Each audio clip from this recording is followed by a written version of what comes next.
السلام علیکم نیکی احترامات زه یم ستا د اوګرو ډي کې ولاګر او چې ثوابای سره تعلق ساتم نو تاسو د ما په تعلق باندې څه کوئ او نن خو به دی وایي چې په چترۍ کې دننه د ولاګ جوړئ او شور هم دی او د خبرې چې کوم دی پکې په سلو سلو راځي تاسو کته کې نن زمون په کلي کې او خاص کر بیا په پاجمان کې په ثوابای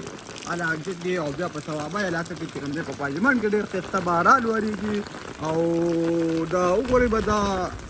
او ډېر تیز دی ما خو پکې وګوره پنځه ځان مې پکې په طوفان جوړ کړی دی یو په انسان مې کتره یو مې باره ده د بیلاجي ټرین پکې هم کوو یو ټوپای په توتا ما سره په تللی ټوپای موبایل راړي او د بیلاجي پکې چې کوم دی هغه ټرین کوو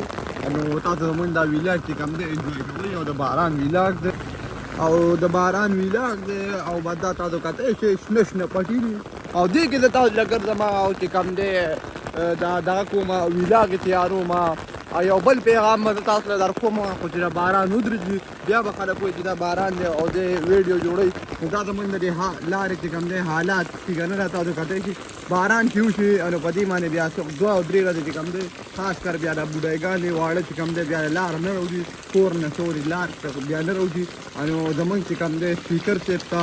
او مشرانو ته چې کوم دی زموږ دا خاص دی چې زموږ د دې لارې چې کوم دی منظوري وکړي ځکه چې د دې منظوري شوې وه د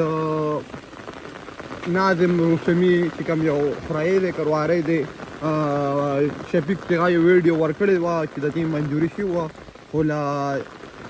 څه شوي نه دي نو دا وګوره دا زموږ لار ده د دې ویډیو به انشاءالله زه په ټیک ټاک باندې سبا اپلوډ کوم ځکه چې باران ودرېږي نو دا زموږ د لارې حالات دي نو په دې باندې وختي لګه چې کوم دی په باران لا نه و چالو شوی باران د شپې شوی خو دا اوس دوباره چالو شو نو په دې کې چې کوم دی یو زنانه چې کوم دی راتاو شله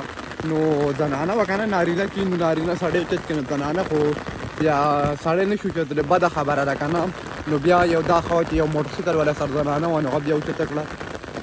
نو بس دا زموږ د لارې حالات چې تا ته ښکتی شو نو بیا خوا چې موټرسایکل والا سر زنانه وه نو بیا هغې بلې زنانې اوچته کړه او وختي پکې یو ماشوم هم چې کوم دی راتاو شو دا خو لا ده خو ځکه په سلو سلو ګرځم د میږي په قدم چې سړی پکې کش کوي نو زما سپیکر صاحب ته او خپل د مشرانو ته کې پي کې ګنډاپور صاحب ته زموږ دا خواست دی چې زموږ د دې لارې منظوري وکړي بیا خو د اوټونو په مست ټایم کې هر یو راځي موږ له اوټ راکوي خو والله چې دا لار موږ له پخه کوي دا درته زموږ یو اجازانه شانتې ریکویسټ دی چې په دې لاره باندې چې کوم دی د ډاګۍ خلک دي او د هر ځای خلک دي او دا نر تیار شوی نن هر قسمه خلک دي ډرالۍ پې دي نو موږ له دا لار دی دا ګوره لازمي پکار ده دا وګورئ لکه دا ویډیو مخکې شیر کړئ که په یوټیوب کې څه وګورئ که په ټیک ټاک کې څه وګورئ او که په انسټاګرام کې څه وګورئ که فیسبوک کې څه وګورئ نو زموږ دا پلیز زموږ دا ویډیو چې کوم دی مخکې شیر کړئ او چې ښه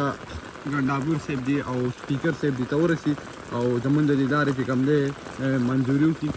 دا زموږ د لارې حالات دي د دې ویډیو به د خیر زه بیا باران نه پس هم اپلوډ کوم په ټیک ټاک باندې دا خلک وایي دا باران کې کړی دا وي چې موږ له روډ پوښ کړي خو نه موږ چې کوم دی باران نه پس بدلم یو ویډیو اپلوډ کوو دا بس وګوره کتی شي دا باران هم وریږي موږ د ویډیو هم جوړو او پلیز دا ویډیو چې کوم دی لازمي وګورئ او مخکې شیر کړئ چې ګنډاپور صاحب دي ته او سپیکر صاحب دي ته ورسېد دا وګوره په دې لارې چې کوم دی منظوري شوې وه او بیا دا لاره چې کوم دی پرېښودل شوه دا سراسر هغه ځای پورې چې کوم دی خرابه ده او دغه ځای پورې چې کوم دی دا اونه چې کوم دی دغه ځای پورې خرابه دومره لار نه ده خو زموږ دا خواست چې زموږ دا لاره چې کوم دی پاکه شي زما دا خبرې به په چا ښې لګېدلي او په چا به بدې لګېدلي خو په چا ښې لګېدلي زه د هغې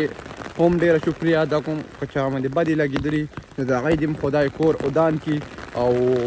خدای دې والله د نیکۍ هدایت وکړي او زه خو یو وړوکی ماشوم یم خو بیا هم د خپل مستقبل لا سره شوق سوچ دی ځکه چې په دې باندې هر یو قسم والله که زما لږ لاس رسېده ما به دا لار خپله پاکه کړې وه خو زما دومره لاس نه رسي نو پلیز دا ویډیو دومره شیر کړئ چې هر کس ته ورسي زموږ دا لارې منظوري وکړي او ښایسته ښایسته کمنټ یې وکړئ او دا ویډیو مخکې شیر کړئ والسلام